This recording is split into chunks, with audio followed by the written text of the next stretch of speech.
யோசிச்சிருக்கீங்களா, ஏன் ஒரு சில குழந்தைங்க மட்டும் எப்பவுமே டாப்பர்ஸா இருக்காங்கன்னு?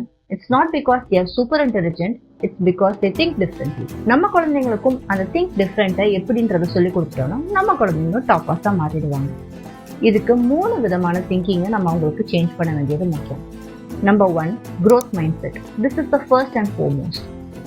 டாப்பர்ஸ் எப்பவுமே அவங்களோட மிஸ்டேக்ஸை ஃபெயிலியர்ஸாக பார்க்கறதில்ல. இதுல இருந்து கத்துக்கிட்டு அடுத்தபடியா முன்னேறி போகதான் பார்ப்பாங்க. Number 2, responsibility. டாப்பர்ஸ் எப்பவுமே மற்றவங்கள பிளேம் பண்ண மாட்டாங்க. Like teachers, parents or circumstances.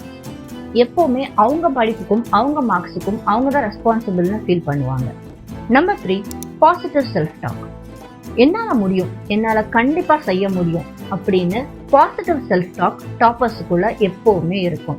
அதுதான் அவங்கள புஷ் பண்ணி மோட்டிவேட் பண்ணி அடுத்த லெவலுக்கு கொண்டு போகுது.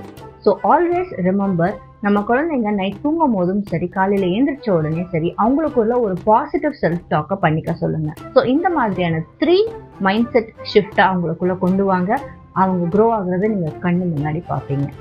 நாட் ஓன்லி திஸ், ஸ்மார்ட்டாக படிக்கணும் அப்படின்ற ஒரு விஷயமும் டாப்பர்ஸ் கிட்ட இருக்கும்.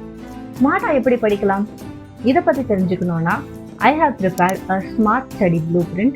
கீழே ஸ்மார்ட்னு கமெண்ட் பண்ணுங்க. I'll send it you for free.